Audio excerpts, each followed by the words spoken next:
RSS ಏನು ಮಾಡೋರಿಗೆ ಸ್ವಾತಂತ್ರ್ಯ ಕೊಡುಗೆ ಏನು ಅಂತ ನೋಡ್ರಿ, ಝೀರೋ ಅಂತ ಬಂತು. ಮಜಾಯ. ಸೊ ನಿಮ್ಮ ಹತ್ರ ಎಲ್ಲಿ ನೋಡಿದ್ರಿ ನೀವು? ಇವಾಗ ಇಲ್ಲೇ ಇದೆ ನೋಡಿ ಸರ್. ಅಲ್ಲಲ್ಲ, ಅದು ಝೀರೋ ಅಂತ ಬಂದಿದ್ದು ವೆಬ್ಸೈಟ್ ಯಾವುದು ಅಂತ ವಿಕಿಪೀಡಿಯಾ ಅಂತಾರೆ. ಇದೆ, ಇಲ್ಲೊಂದು ಸಮಸ್ಯೆ ಖಂಡಿತ ಇದೆ. ವಿಕಿಪೀಡಿಯಾ ಅಂತಾರೆ, ಗೂಗಲಲ್ಲಿ ನೋಡಿದೆ. ವಿಕಿಪೀಡಿಯಾದಲ್ಲಿ ಅದೆಲ್ಲ ಇಲ್ಲ. ವಿಕಿಪೀಡಿಯಾದಲ್ಲಿ ಝೀರೋ ಅಂತ ಬಂದಿದೆ ಅಂತ ನೀವು ತೋರಿಸ್ಬಿಡಿ brother. RSS had no role in India's freedom struggle. History shows how patriotic the RSS really is. A few months ಅಂದ್ರೆ ಗೋಡ್ ಸೇಯಿಂಗ್. ಯಾವ್ದಿದು?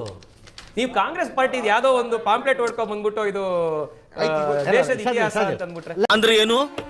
ಈ ಪಾಯಿಂಟ್ ನ ಇಟ್ಕೊಂಡು ನಾನು ರುಬ್ಬೇಕು ಅಂತ ಮಾಡಿದ್ಯಾ? ಹೋಗ್ಲಿ, ನೀವು ಹೇಳಿ. ನೆಹರು ಬಗ್ಗೆ ನೀವು ಮಾತನಾಡ್ತಿದ್ರೆ ಹೇಳಿ, ಹೋಗ್ಲಿ. ನೆಹರು ಕೊಡುಗೆ ಅಷ್ಟೊಂದಿದ್ರು ಯಾಕೆ ಟೀಕೆ ಮಾಡ್ತೀರಾ? ಯಾಕೆ ಯಾಕೆ RSS ಕೊಡುಗೆ ಏನಿತ್ತು ಸ್ವಾತಂತ್ರ್ಯಕ್ಕೆ ನಾನು ಕೇಳ್ತಿರೋ ಪ್ರಶ್ನೆ. ಆಗಲಿ. ನೆಹರು ಅವರ ಕೊಡುಗೆ ಬಗ್ಗೆ ಬಹಳ ಒಂದು ಭ್ರಾಂತಿ ರೀತಿ ಆರ್ಕಿಟೆಕ್ಟ್ ಆಫ್ ಮಾಡರ್ನ್ ಇಂಡಿಯಾ ಇವು ಎಲ್ಲ ಇದೆ. ನಾನು ಒಂದು ಭಾಳ BJPಯವನಾಗಿರಲಿ ಇನ್ಯಾವುದೇ ಪಾರ್ಟಿಯವರಾಗಲಿ ನಾನು ಒಂದಂತೂ ಹೇಳ್ತೀನಿ, ದೇಶದ ಪ್ರತಿಯೊಬ್ಬ ಪ್ರಧಾನಮಂತ್ರಿಯೂ ಕೂಡ ದೇಶದ ಪ್ರಗತಿಗೆ ತಮ್ಮದೇ ಆದಂಥ ಒಂದು ಪಾಸಿಟಿವ್ ಕಾಂಟ್ರಿಬ್ಯೂಷನ್ನ ಕೊಟ್ಟಿದ್ದಾರೆ.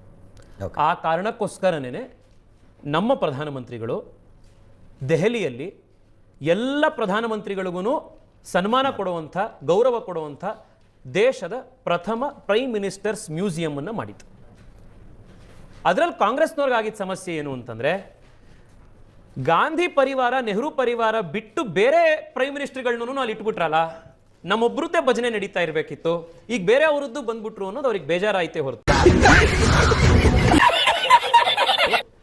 ನಾವೆಂದೂ ಕೂಡ ನೆಹರು ಅವರಾಗಿರಲಿ ಮತ್ತೊಬ್ಬರಾಗಲಿ ದೇಶಕ್ಕೆ ಅವ್ರು ಏನೂ ಮಾಡಲಿಲ್ಲ ಅನ್ನುವಂಥ ಬ್ಲ್ಯಾಂಕೆಟ್ ಒಪಿನಿಯನ್ ಅನ್ನು ಎಂದೂ ಕೊಟ್ಟಿಲ್ಲ.